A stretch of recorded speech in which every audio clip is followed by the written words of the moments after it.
Selamat sore, Bapak Ibu.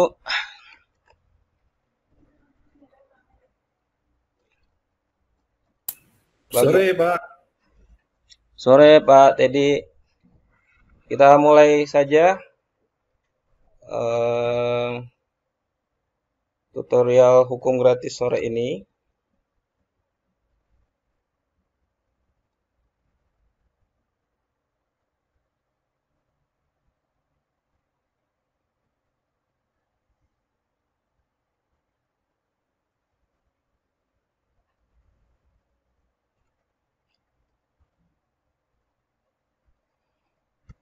Assalamualaikum warahmatullahi wabarakatuh. Selamat sore, Bapak dan Ibu.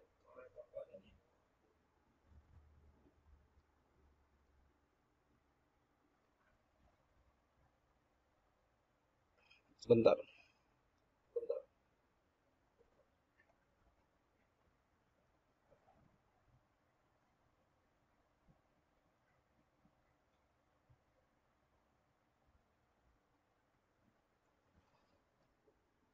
Eh, saya mau memperkenalkan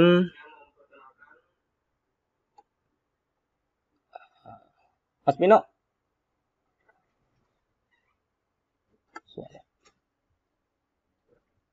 Bawa suara sana.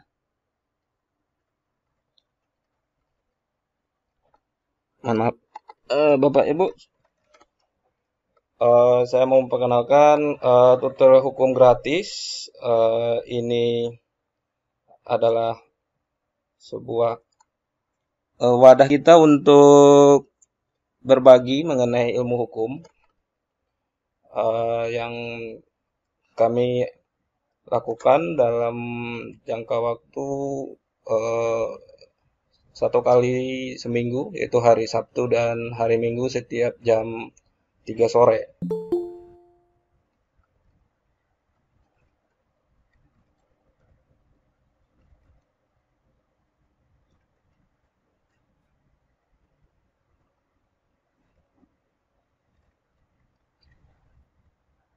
Nah, tutorial hukum gratis ini bertujuan untuk memberikan pengetahuan, sharing ilmu hukum yang kami miliki, eh, di mana mudah-mudahan dapat berguna bagi Bapak dan Ibu.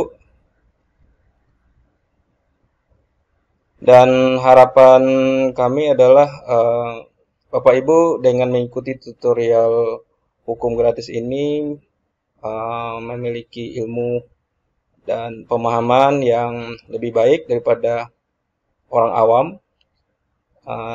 dan sifatnya gratis sehingga tidak perlu apa biaya kalau misalnya Bapak Ibu konsultasi dengan pengacara atau konsultan hukum.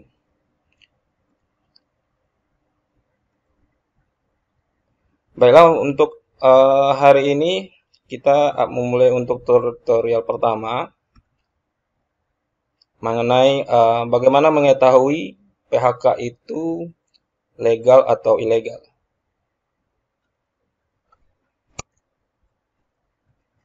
Sebelumnya perkenalkan saya uh, untuk Bapak Ibu semua bahwa saya Sukni Tumi Pengata, SHMH, profesi konsultan hukum.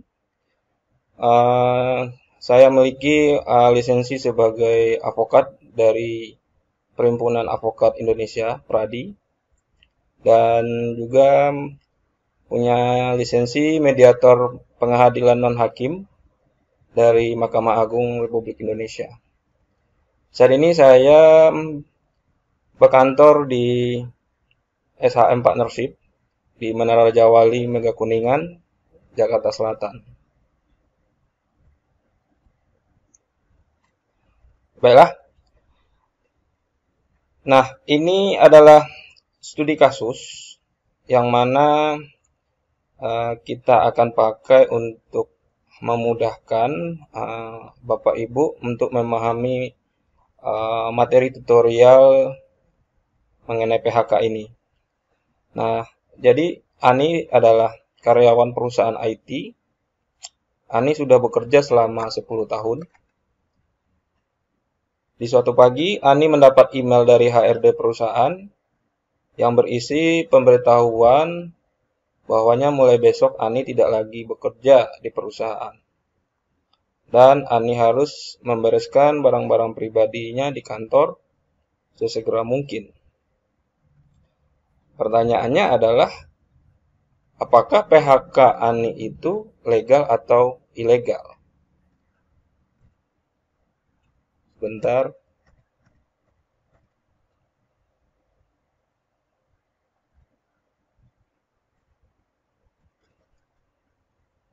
Oke. Nah, kita harus dulu memahami, Bapak Ibu, definisi dari PHK atau kepanjangan dari pemutusan hubungan kerja. Di dalam pasal 1 angka 25 Undang-Undang 13 tahun 2003 tentang ketenagakerjaan itu,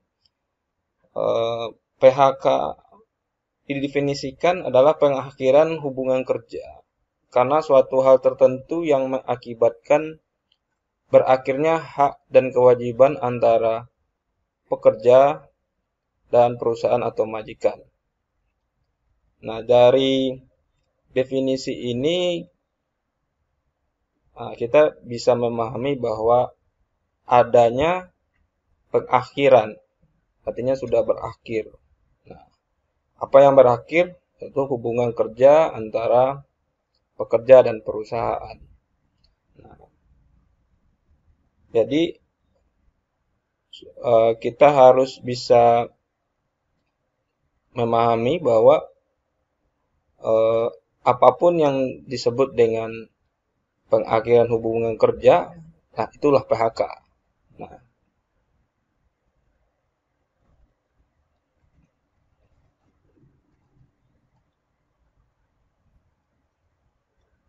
bentar.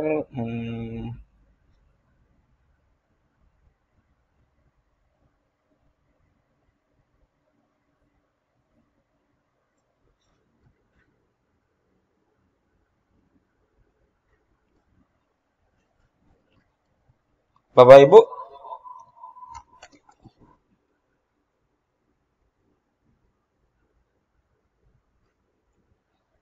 Ibu, ada 3 prinsip dasar PHK. Saya speakernya dulu. Tes, ya. Baik.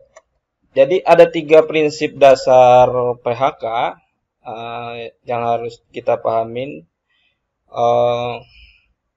Nah, di sini Bapak Ibu mungkin bisa sebagai statusnya ya, apakah sebagai pengusaha, pekerja, ataukah sebagai serikat pekerja. Nah, jadi kita harus mengupayakan dengan segala upaya yang ada agar jangan terjadi PHK. Nah, jadi sebagai contoh adalah pengaturan waktu kerja, penghematan, pembenahan metode kerja, dan memberikan pembinaan kepada pekerja. Nah, dalam hal ini pengusaha dan pekerja harus mengupayakan dulu. Jadi berunding dulu.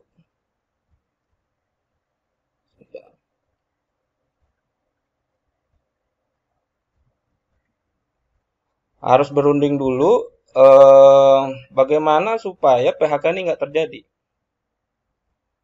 Nah, sebagai contoh, saat ini kita dalam masa COVID-19, pandemi Corona.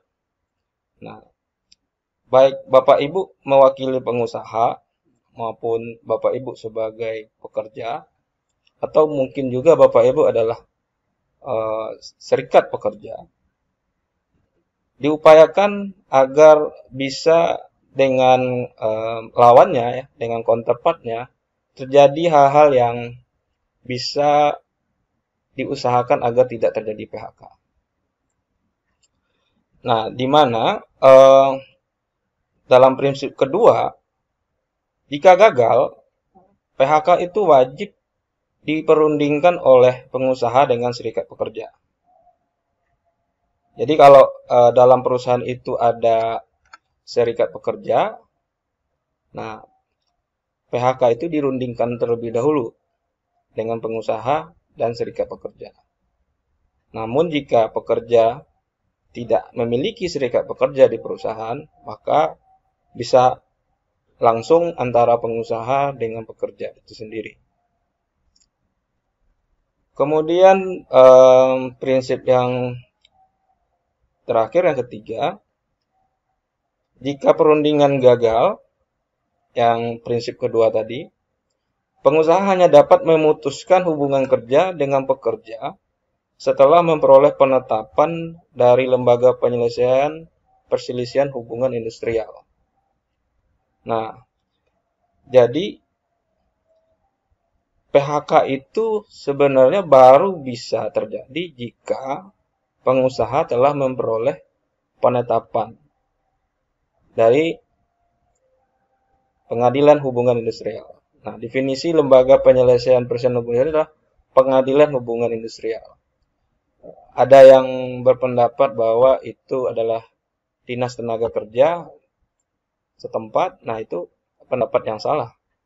Karena Dinas Tenaga Kerja bukanlah Lembaga Penyelesaian Perselisihan Hubungan Industrial. Nah, Dinas Tenaga Kerja itu adalah lembaga mediasi. Mediasi tripartit. Nah, jadi jika Bapak Ibu adalah pengusaha atau mewakili dari pengusaha, Bapak Ibu harus mendapatkan terlebih dahulu penetapan PHK dari Pengadilan Hubungan Industrial. Oke, kita lanjut. Nah, ada 3 prosedur permohonan penetapan PHK. Oke, yang pertama itu permohonan penetapan PHK harus diajukan tertulis, disertai alasan yang menjadi dasarnya. Sebentar, ada yang gabung baru masuk. Oke, saya udah ACC. Oke, kita lanjutkan. Jadi, yang pertama dulu adalah permohonan penetapan PHK itu diajukan tertulis ya ke Lembaga Penyelesaian Perselisihan Industrial, ini PHI, Pengadilan Hubungan Industrial, dan disertai dengan alasan yang menjadi dasar. Nah, tapi sebelum ada permohonan penetapan PHK tadi, harus ada dulu bukti perundingan antara perusahaan dengan pekerja. Yang tadi yang saya sampaikan, prinsip yang kedua, harus ada perundingan dulu. Itu. Sebentar, ada yang gabung.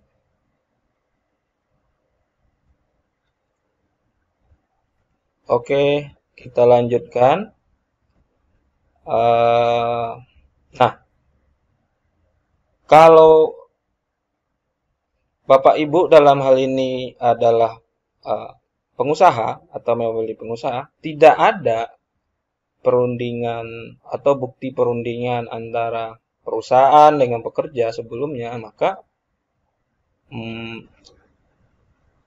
permohonan itu ditolak oleh Pengadilan Hubungan Industrial dalam ini ya, dalam pendaftarannya, karena itu sifatnya wajib dilampirkan. Nah, baru prosedur yang ketiga adalah penetapan atas permohonan PHK ini baru dapat diberikan oleh Pengadilan Hubungan Industrial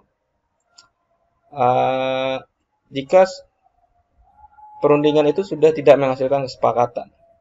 Nah, jadi ini hal yang penting ya, harus dilihat bahwa ketika Bapak Ibu melakukan perundingan antara perusahaan dengan pekerja, dalam hal bahwa Bapak Ibu adalah perusahaan atau pekerja, nah, tolong dipastikan bahwa perundingan itu sudah tidak menghasilkan kesepakatan atau sudah tidak berhasil gitu. Tapi kalau masih dalam masa perundingan tapi ada permohonan PHK, maka PHI akan menolak. Nah, oke, lanjut. Oke, nah ini ada 10 alasan di Undang-Undang Ketenagakerjaan, Undang-Undang 13, pengusaha dilarang melakukan PHK. Nah, yang pertama bahwa pekerja berhalangan masuk kerja karena sakit menurut keterangan dokter selama waktu tidak melampaui 12 bulan secara terus-menerus. Oke, jadi sakitnya pekerja ini harus ada keterangan dokter ya, Bapak Ibu ya. Jadi jangan diartikan bahwa sakit yang tidak ada keterangan dokternya dan tidak terus-menerus gitu. Yang kedua itu pekerja berhalangan menjalankan pekerjaannya karena memenuhi kewajiban terhadap negara. Nah, jadi kalau ada pekerja seperti memenuhi kewajiban itu seperti jadi petugas pemilu. Nah, itu jangan dilakukan PHK gitu. Nah, pokoknya kata kuncinya lah dalam hal memenuhi kewajiban terhadap negara. Nah, ini dalam praktek saya menemukan beberapa kasus di mana definisi memenuhi kewajiban terhadap negara ini bisa ditarik macam-macam gitu. Saya kayak dia jadi ketua RT lah gitu, ada rapat RT lah. Nah, pertanyaannya apakah itu kewajiban terhadap negara atau tidak gitu. Nah, cuman di dalam Undang-Undang 13 Ketenagakerjaan jelas bahwa sesuai dengan ketentuan peraturan undang-undangan yang berlaku. Jadi tinggal kita lihat aja nanti dalam kasus per kasusnya. Nah, yang ketiga, pekerja menjalankan ibadah yang diperintahkan agamanya. Ya, ini jelas ya. Terus pekerja menikah. Sebentar, ada yang baru gabung.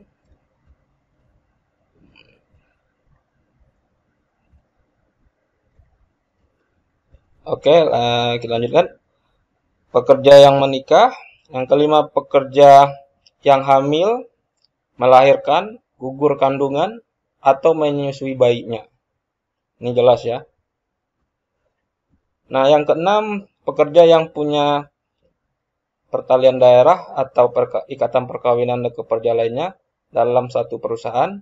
Nah, ini sering terjadi prakteknya bahwa ada perusahaan yang melarang pekerjanya menikah dengan pekerja lain. Nah, sebentar.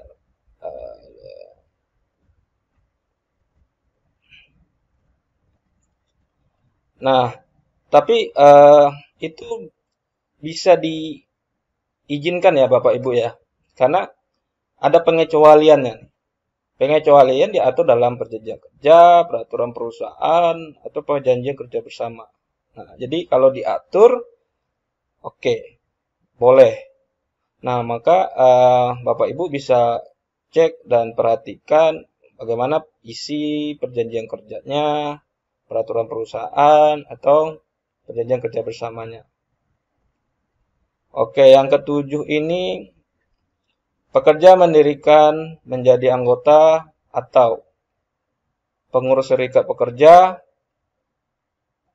itu dilarang juga kita lakukan PHK. Pekerja yang melakukan kegiatan serikat pekerja di luar jam kerja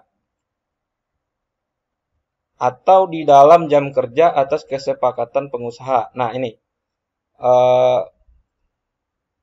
kalau di dalam jam kerja ada pekerja yang melakukan kegiatan serikat pekerja, itu harus ada sepakat dulu dengan pengusahanya.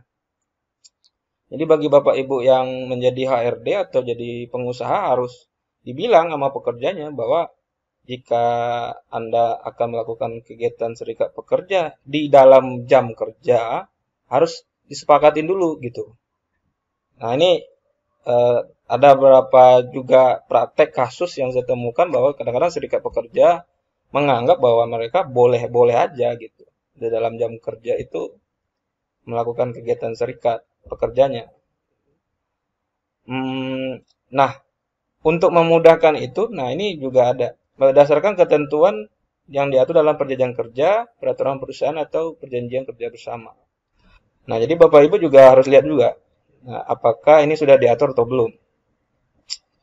Kalau belum, saya menyarankan ini diatur supaya jelas di dalam dokumennya. Dan juga pengusaha dan pekerja jelas juga bahwa mereka diizinkan untuk melakukan kegiatan serikat pekerja di dalam jam kerja.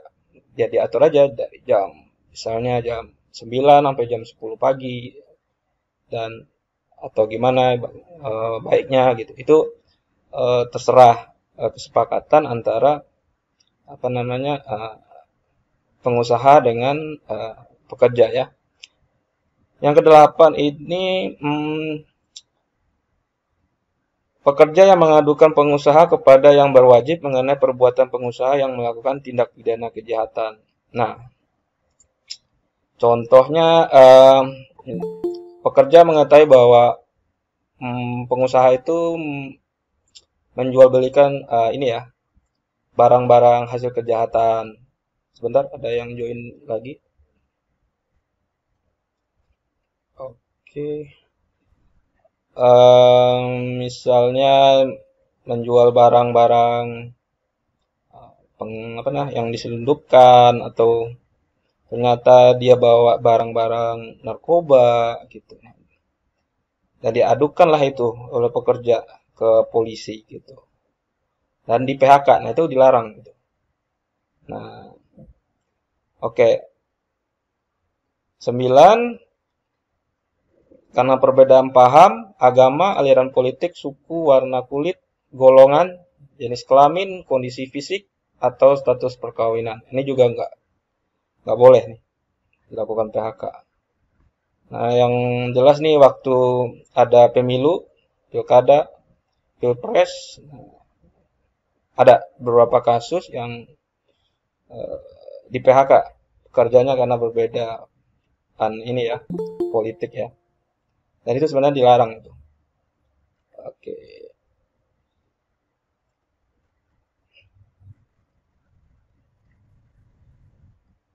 Yang terakhir yang ke-10, nah ini. Pekerja dalam keadaan cacat, tetap sakit akibat kecelakaan kerja atau sakit karena hubungan kerja yang menurut surat keterangan dokter yang jangka waktu penyembuhannya belum dapat dipastikan. Ini juga dilarang. Kalau pekerja dalam keadaan cacat tetap, ini disabilitas ya. Nah, untuk pekerja-pekerja yang disabilitas, nah ini sakit. Nah ini yang sakit akibat kecelakaan kerja, Bapak Ibu. Jadi sakitnya itu memang disebabkan kecelakaan kerja ya. Jadi bukan kecelakaan di lalu lintas yang bukan kecelakaan kerja. Ini sakit akibat kecelakaan kerja. Nah, ini harus diperhatikan oleh Bapak Ibu yang pekerja bahwa apabila kita sakit, nah, tapi misalnya sakit karena kecelakaan di rumah gitu, dilakukan PHK oleh pengusaha, ya kan, karena nggak bisa masuk kerja gitu ya, karena sakit itu. Nah, itu bisa ya, karena yang dilarang di sini adalah sakit akibat kecelakaan kerja atau sakit karena hubungan kerja. Jadi harus dipahami bahwa sakitnya ini karena hubungan kerjanya juga gitu. Jadi ini jelas ya. Menurut saya ini jelas ini. Pokoknya sakit di luar itu, maka Bapak Ibu yang pengusaha atau HRD perusahaan bisa melakukan PHK. Oke, next. Nah, PHK yang dilakukan dengan 10 alasan ini batal demi hukum dan pengusaha wajib mempekerjakan kembali pekerja yang bersangkutan. Nah, jadi apabila Bapak Ibu dalam ini saya bilang bahwa yang mewakili perusahaan atau pengusaha bahwa dengan memakai 10 alasan ini misalnya dipakai gitu ya. Walaupun ini sudah dilarang tapi dipakai, maka batal demi hukum. Nah, dan Bapak Ibu wajib mempekerjakan kembali pekerjaannya itu gitu. Jadi tolong diperhatikan bahwa 10 alasan yang dilarang. Oke. Oke. Nah, ini ada 4 sebab ya penetapan PHK tidak diperlukan.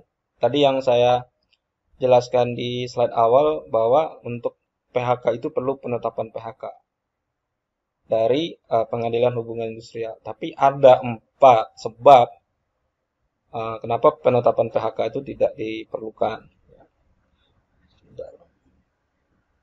Minum dulu.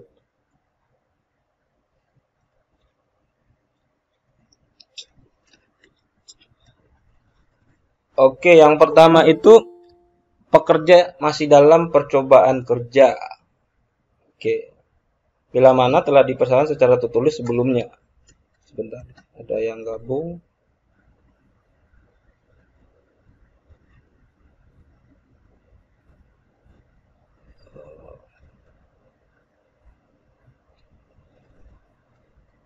Jadi pekerja yang dalam masa percobaan kerja, tapi ini catatannya dipersyaratkan tertulis sebelumnya ya. Itu tidak perlu penetapan PHK. Yang kedua, pekerja yang mengajukan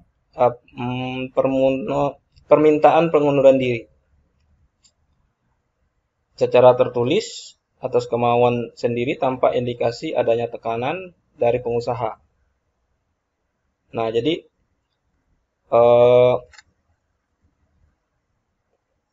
harus ada permintaan pengunduran diri tertulis ini Bapak Ibu, bukan lisan.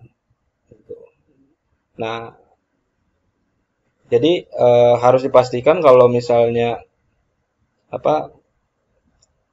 pekerjanya meminta pengunduran diri, minta secara tertulis gitu. Nah, dan juga tidak ada ya indikasi tekanan dari kita sebagai pengusaha gitu untuk pekerja mengundurkan diri gitu. Nah, kemudian berakhirnya hubungan kerja sesuai dengan perjanjian kerja waktu tertentu untuk pertama kali. Oke, ini buat pegawai kontrak ya. Ini nggak perlu penetapan PHK. Yang ketiga, pekerja mencapai usia pensiun sesuai dengan ketetapan dalam perjanjian kerja, peraturan perusahaan, perjanjian kerja bersama, atau peraturan perundang-undangan. Oke, ini jelas ya. Atau yang keempat, pekerja meninggal dunia. Oke. Sebentar, ada yang mau bergabung ya. Sebentar.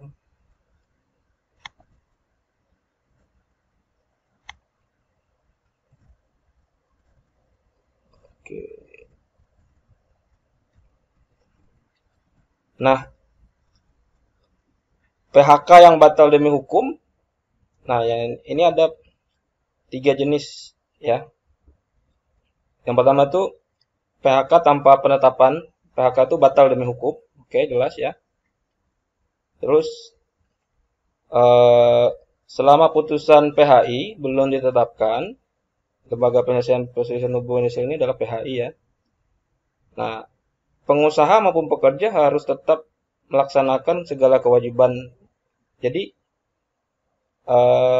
bagi Bapak Ibu yang bekerja, selama ada proses PHK ini ya, nah misalnya lagi mengajukan gugatan karena ternyata PHK-nya tidak ada penetapan PHK gitu ya. Bapak Ibu datang aja bekerja untuk melaksanakan segala kewajibannya gitu. Pengusaha juga begitu, tetap harus melakukan kewajibannya juga sebagai pengusaha. Nah, tapi ada ini ya, yang ketiga nih ya, ada ada pengecualian kalau ini. Pengusaha dapat melakukan penyimpangan jika tindakan skorsing pada pekerja yang sedang dalam proses PHK. Nah, ini yang bisa kita lakukan. Jadi ada penyimpangan bahwa misalnya pekerja ini sedang kita skorsing gitu, karena kita sedang proses PHK. Nah, jadi PHK-nya ya akan tetap berjalan gitu. Oke, ini aja berikutnya ya. Nah, dalam hal terjadi PHK Bapak Ibu, pengusaha itu wajib membayar pesangon, uang penghargaan, masa kerja, dan uang penggantian hak yang seharusnya diterima. Oke, ini jelas. Nah, di dalam Undang-Undang Ketenagakerjaan itu ada 9 cara perhitungan uang pesangon. Nah, ini ada 9 cara. Yang pertama itu kalau kurang dari 1 tahun, 1 bulan upah, 1 sampai 2 tahun ya, 1 tahun atau lebih, atau kurang dari 2 tahun, 2 bulan upah, kurang dari 3 tahun, 3 bulan upah, kurang dari 4 tahun, 4 bulan upah, 5, kurang dari 5 tahun, 5 bulan upah, 6 tahun, kurang dari 6 tahun, 6 bulan upah, kurang dari 7 tahun, 7 bulan upah, kurang dari 8 tahun, 8 bulan upah, dan 8 tahun ke atas 9 bulan upah. Jadi maksimal penghitungan uang pesangon ini adalah 9 bulan upah kalau di atas 8 tahun. Oke, nanti bisa Bapak Ibu lihat masa kerjanya berapa tahun ya. Nah, nanti disesuaikan aja berapa bulan upah mestinya memperoleh uang pesangon. Oke, next. Nah, ini ada 8 cara perhitungan uang penghargaan masa kerja. 3 tahun sampai 6 tahun itu 2 bulan upah, 6 tahun sampai 9 tahun 3 bulan upah, 9 tahun sampai 12 tahun 4 bulan upah, 12 sampai 15 tahun 5 bulan upah. Yang kelima, 15 tahun sampai 18 tahun 6 bulan upah. Yang keenam, 18 tahun sampai 21 tahun 7 bulan upah. Kemudian yang ketujuh, 21 tahun sampai 24 tahun 8 bulan upah. Dan 24 tahun ke atas 10 bulan upah. Oke. Nah, ini ada uang penggantian hak. Ini ada 4 jenis. Yang pertama itu cuti tahunan yang belum diambil dan belum gugur. Kemudian biaya ongkos pulang pekerja atau keluarga ke tempat di mana pekerja terima. Oke, ongkos ya. Yang ketiga, penggantian perumahan, pengobatan, perawatan ditetapkan 15% dari uang pesangon atau uang penghargaan masa kerja. Kemudian, nah ini perlu diperhatiin, yang lain ditetapkan dalam perjanjian kerja, peraturan perusahaan atau perjanjian kerja bersama Bapak Ibu ya. Nah, kalau pekerja tidak menerima PHK, nah ini ya, bagi Bapak Ibu yang pekerja tidak menerima PHK nih. Nah, pekerja dapat mengajukan gugatan ke PHI. Nah, oke, selanjutnya kita akan tanya jawab. Sebentar.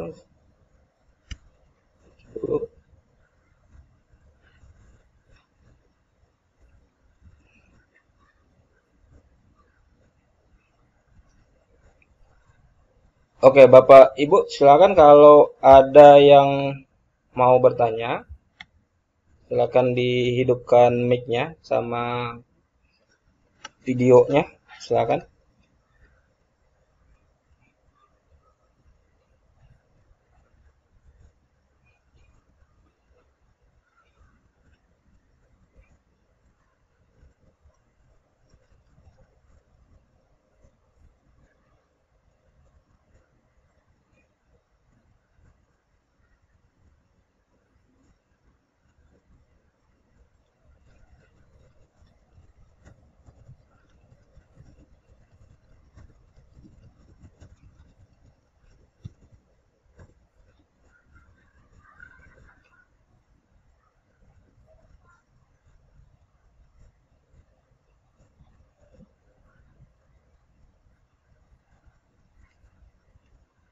Halo, Bapak Ibu, apa ada pertanyaan terkait PHK, ilegal secara ilegal? Ya,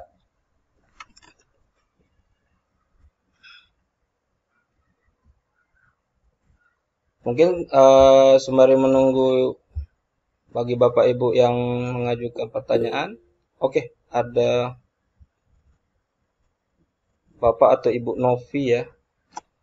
Eh, Assalamualaikum. Saya mau tanya, apabila perusahaan tiba-tiba PHK tanpa pemberitahuan dan disuruh menulis surat resign, penyelesaiannya seperti apa? Oke,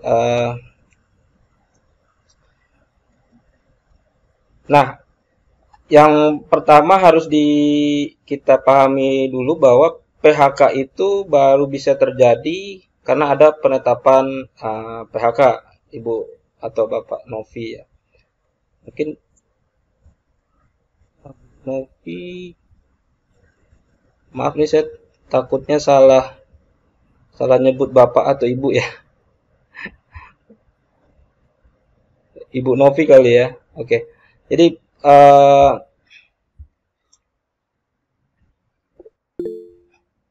oke. Jadi Ibu Novi, intinya adalah bahwa PHK itu terjadi karena ada penetapan PHK dulu. Oke, kan tadi. Nah, ketika Ibu disuruh menulis atau apa temannya kali ya, surat resign, jadi harus bisa dibuktikan bahwa eh, menulis surat resignnya itu dalam tekanan, Bu, gitu. Nah, memang dalam eh, prakteknya adalah perusahaan melalui HRD ya, itu menyampaikan misalnya bujuk rayu bahwa kalau mau menulis surat resign maka gajinya bisa langsung diambil. Tapi kalau PHK ditakut-takutin silakan ke pengadilan gitu. Nanti bakal apa namanya ribet ngurusnya, harus ke sana kemari, harus bayar konsultan hukum atau pengacara mahal gitu. Nah, dalam praktek saya sering mengalami laporan seperti itu, Bu Novi. Nah, solusinya adalah Ibu mengajukan gugatan uh, ke PHI itu bahwa surat resign yang ditulis itu tidak sah gitu. Nah, cuman harus dipastikan bahwa ada bukti-buktinya nih, Ibu. Nah, ini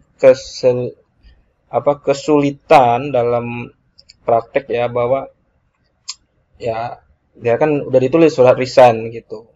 Nah, yang bisa dilakukan eh, adalah dicoba mengajukan itu Bu, gugatan ke PHI ya, menurut saya. Nah, karena tadi eh, perusahaan tidak ada penetapan PHK Bu, itu kan. Nah, kalau surat resign ada bukti surat resignnya, nah Ibu bisa buktikan bahwa eh, surat resign itu ditulis karena Ibu di bawah intimidasi. Nah, jadi Ibu bisa pakai itu ke pengadilan hubungan industrial dan nanti ya pembuktian saya belum bisa bilang bahwa ini akan berhasil atau tidak karena ini tergantung di pembuktian Bu. Hakim melihat nanti kualitas pembuktian yang ada. Nah, jadi itulah kejelian dari kita sebagai penggugat bagaimana ini membuktikan bahwa ini ada surat resign yang di bawah intimidasi gitu. Mungkin itu dulu ya jawaban saya ya Ibu Novi. Oke, berikutnya Bapak Nur Hidayati.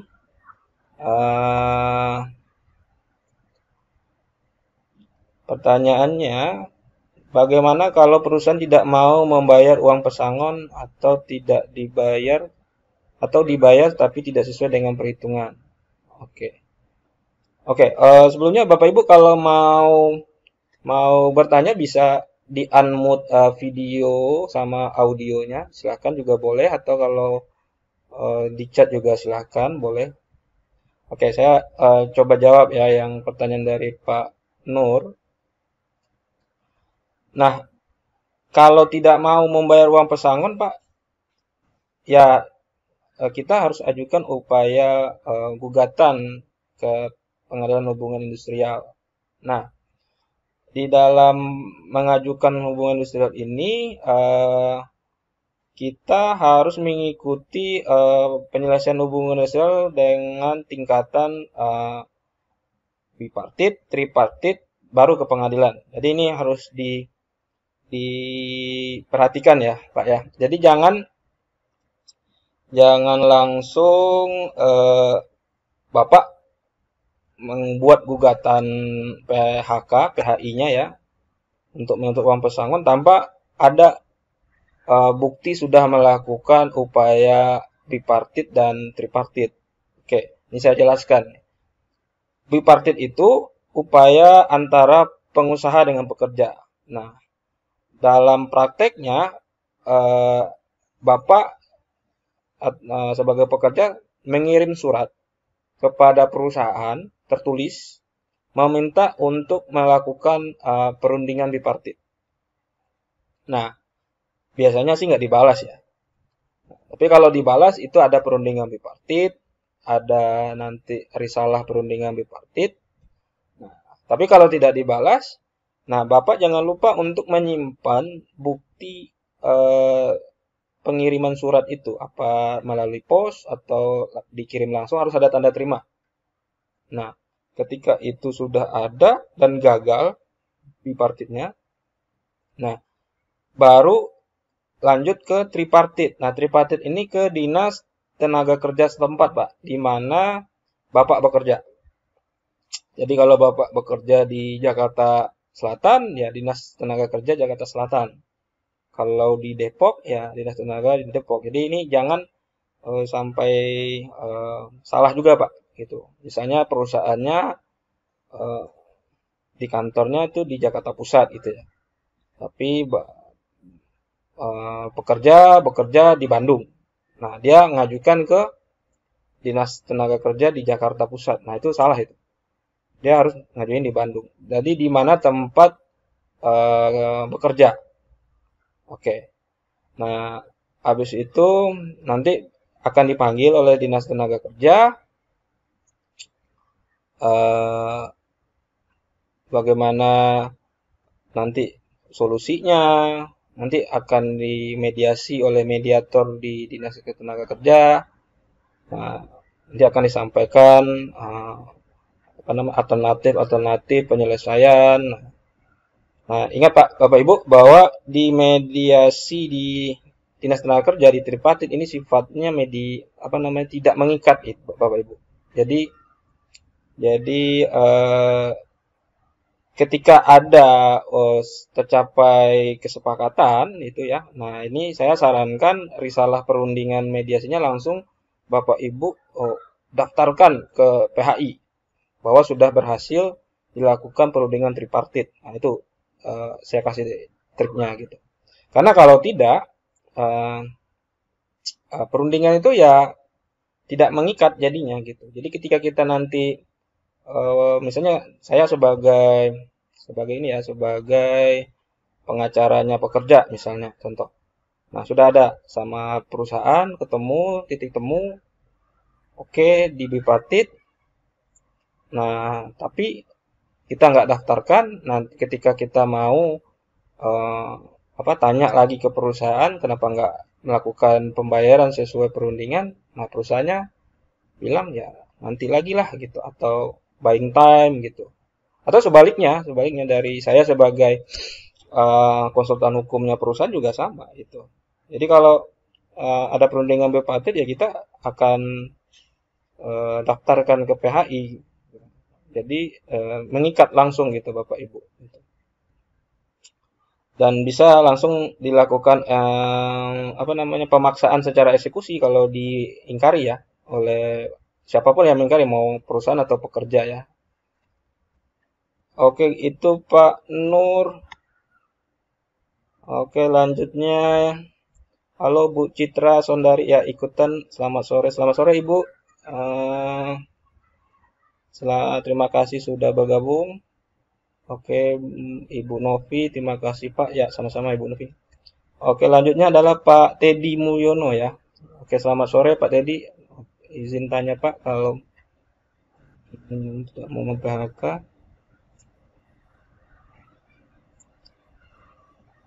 Oke, Pak Teddy, untuk mengajukan PHK, eh,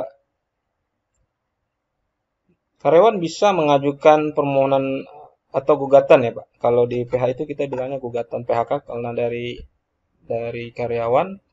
Apabila tidak digaji Pak, itu jangankan 6 bulan Pak, 3 bulan di Undang-Undang 13 itu. Nah,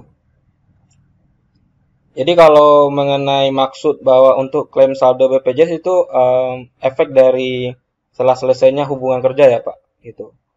Nah, jadi ketika diajukan PHK itu ya Bapak akan dapatkan pesangon seperti yang saya jelaskan tadi. Apa namanya? Uang masa kerja, ya kan? Nah, tapi ya ini kalau mengajukan resign ya nihil, Pak. Benar.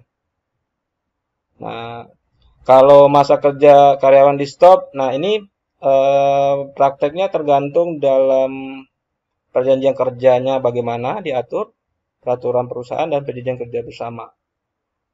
Tapi apabila tidak diatur ya Pak ya, menurut saya masa kerjanya nggak stop Pak.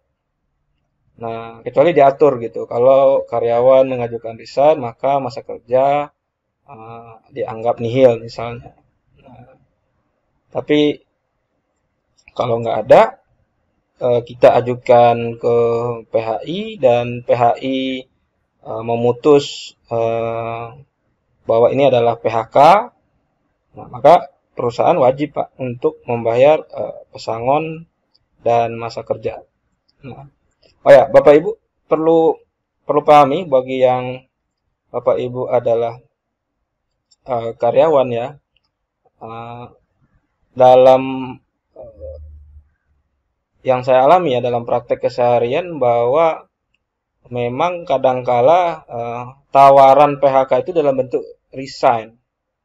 Nah, dalam bentuk resign. Nah, jadi uh, jebakan-jebakannya seperti itu Bapak Ibu. Nah, hmm, permasalahannya adalah ketika kita itu baru memahami bahwa ini hilang hak-hak pesangonnya ketika kita baru mengetahui gitu.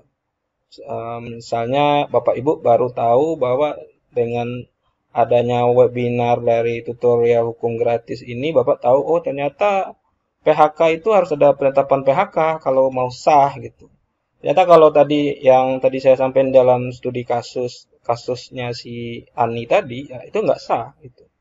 Tapi prakteknya banyak itu dalam masa COVID-19 ini apalagi ya kami banyak menerima pengaduan-pengaduan ya gitu. Nah, itu dalam bentuk resign gitu. Nah, prakteknya ya itu dipakai resign untuk menghilangkan kewajiban perusahaan memberikan pesangon kepada karyawan. Nah, ini hati-hati Bapak Ibu. Nah, tentu harus dilihat tadi yang seperti yang sudah saya jelaskan di slide bahwa resign itu diperbolehkan jika tidak ada intimidasi atau tekanan dari pengusaha gitu. Nah, makanya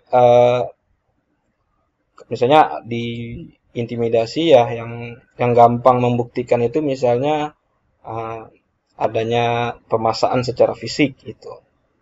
Nah, ditekan dengan misalnya pengusaha mengirimkan preman misalnya ke rumah gitu. Nah, itu bisa. Tapi yang smooth ya smooth saya bilang ya resign dengan iming-iming ya udah nih saya kasih gaji sekarang gitu. tapi kamu tulis surat resign. Ya itu susah itu membuktikannya, apalagi nggak ada bukti ya Bapak Ibu ya, kayak nggak ada saksi, nggak ada video, hanya antara pekerja dan perusahaan saja. Nah ini makanya hati-hati nih kalau mau mau menulis resign gitu ya Bapak Ibu. Ya perlu perlu di perlu dipertimbangkan lah menurut saya. Apakah Bapak Ibu rela dengan masa kerja yang udah sekian tahun, dan dengan resign ya jadi hilang semua, habis itu. Karena konsekuensi hukum pengunduran diri yaitu di Undang-Undang 13 itu begitu gitu. Nah, ini perlu perlu diperhatikan Bapak Ibu, dan banyak yang tidak paham, dianggap oh ya dapat, tapi kan secara undang-undang dia dapat berapa kali upah itu, berapa bulan upah sesuai pesangon gitu kan. Oke. Uh, Kalau ada yang perlu ditanya lagi lebih jauh, nanti bisa ditanya lagi ya Bapak Teddy, Bapak Ibu juga semua kalau ada yang masih belum puas ya. Oke, saya lanjut ya ke Ibu Ibu Citra ya, Ibu Citra Sondari. PHK karena tidak perform. Oke. Kalau PHK karena tidak perform, Bu. Nah, pertanyaannya harus ditambah dengan apakah ini diatur nggak, Bu, di dalam perjanjian kerja? Perjanjian kerja bersama atau peraturan perusahaan. Nah, ini harus dipastikan dulu, Bu, gitu kan. Apakah itu ada nggak bahwa apabila tidak perform maka akan di PHK gitu. Nah, kalau ada Ibu, nah menurut saya itu boleh. Karena ini sudah diatur dalam perjanjian kerjanya, peraturan perusahaan dan perjanjian kerja bersamanya. Nah, tapi kalau tidak ada, menurut saya itu tidak boleh gitu. Karena itu hal-hal yang dilarang juga oleh undang-undang ya, karena itu tidak bisa bahwa apa namanya pekerja itu tidak perform dalam pekerjaannya sehingga dia bisa di PHK langsung ya. Biasanya sih kalau nggak perform kita kasih surat peringatan 1, 2, 3 gitu ya. Kalau masih nggak perform juga dan memang sudah 3 kali peringatan dia nggak bisa juga, ya oke kita ajukan penetapan PHK. Tapi itu harus diatur dulu di perusahaan ya, harus ada peraturan perusahaan lah. Kalau belum ada apa namanya serikat pekerja, kalau serikat pekerja kan nanti diatur dalam perjanjian kerja bersama ya, atau perjanjian kerja kalau bagi yang Ya, jadi kalau misalnya, maksudnya di dalam perjanjian kerja offering letter gitu, pada saat offering letter, atau let's say ini kan permanent employee ya, atau kalau berarti tadi yang Pak Syukri bilang harus diatur di dalam PKB, perjanjian kerja bersama dengan si serikat pekerja. Jadi kalau misalkan tidak ada di dalam PKB, itu tidak diperbolehkan meskipun kita melakukannya dengan menggunakan tahapan surat peringatan. Oke. Kalau intinya gini Bu, kalau PHK ini kan harus ada penetapan PHK dari PHI dulu, sehingga persyaratan untuk melakukan PHK itu harus kita tempuh dulu sebelumnya adalah perundingan antara pekerja dengan perusahaan. Nah, artinya ketika kita contoh aja seperti ini nih, saya adalah konsultan perusahaan, diperintahkan oleh pemilik perusahaan untuk mem-PHK A. Alasannya dia nggak perform, Pak. Oke. Nah, apa yang saya lakukan adalah saya akan memanggil si A untuk mempertanyakan kenapa ini tidak perform. Nah, kemudian kita akan lihat di perusahaan ada nggak aturan yang mengatur mengenai apa namanya surat peringatan ya. Biasanya dalam perusahaan itu kan diatur Bu, SP1 alasannya apa, SP2 gimana, SP3 gimana. Nah, jadi jelas apa indikatornya sehingga orang ini kalau tidak perform bisa kita ajukan SP1, SP2, dan SP3. Nah, ketika telah dilakukan perundingan untuk PHK ini dan pekerja memahami bahwa oke, saya salah Pak, saya nggak bisa mencapai target, misalnya dalam rekrutmen yang sering itu dalam bidang penjualan ya Ibu ya, bahwa kita misalnya hire tenaga manajer penjualan. Ketika kita lakukan interview, kita tanya, kamu bisa achieve sekian miliar nggak sebulan? Oh bisa Pak, gitu kan? Oke bisa, dan dia menyatakan itu dalam interview dan ditulis secara tertulis dan ada misalnya dokumentasi, dan kita juga bilang bahwa kalau Bapak atau Ibu tidak bisa mencapai target seperti yang disampaikan di sini, kita punya peraturan loh, kalau ini Bapak Ibu bisa kita ajukan untuk diputus hubungan kerjanya.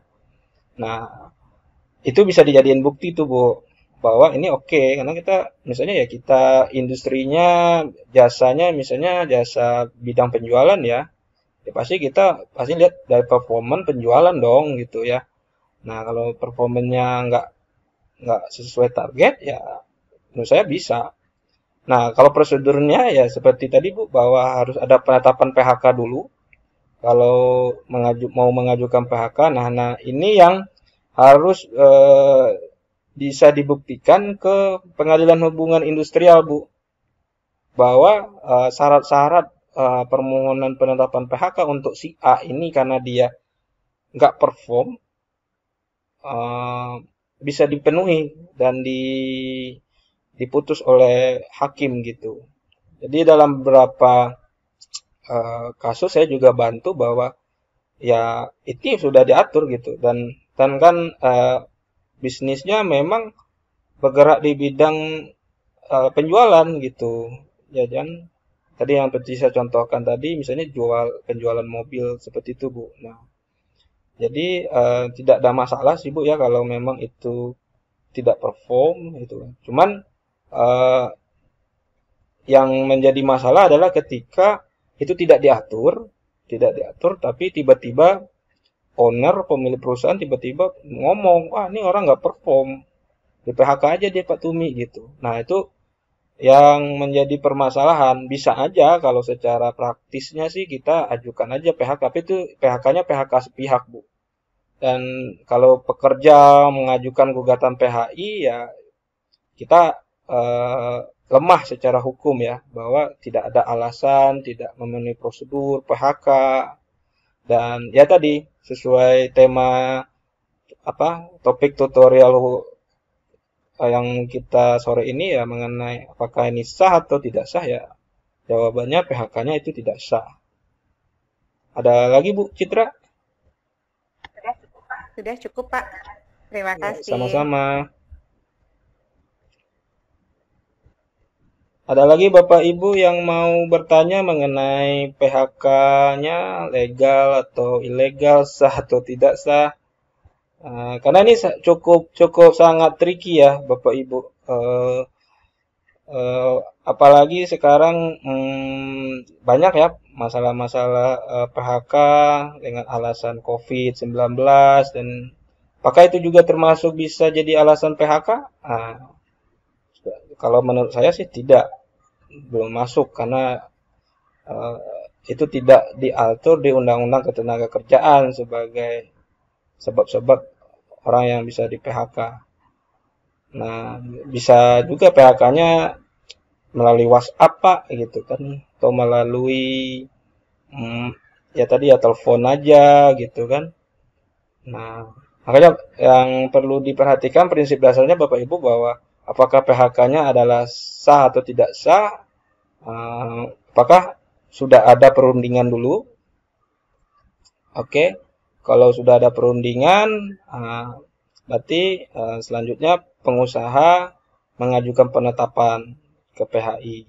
Nah, itu aja unsurnya secara sederhana. Apabila itu tidak ada, ya PHK-nya tidak sah.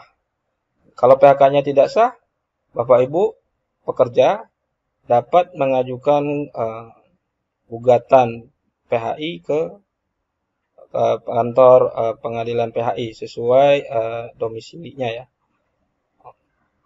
Oke, saya kira itu dulu.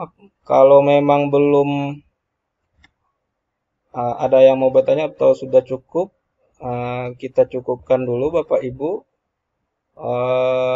Terima kasih sudah bergabung. Besok tutorial hukum gratis akan membahas mengenai penunggakan hutang ke lembaga pembiayaan, lembaga keuangan selama masa COVID. Jadi jika ada teman-teman Bapak Ibu atau keluarga atau Bapak Ibu sendiri mungkin memiliki masalah terhadap penunggakan hutang, bisa bergabung besok jam 3 sore. Demikian saya sampaikan. Terima kasih. Mohon maaf kalau ada kekurangan. Assalamualaikum warahmatullahi wabarakatuh.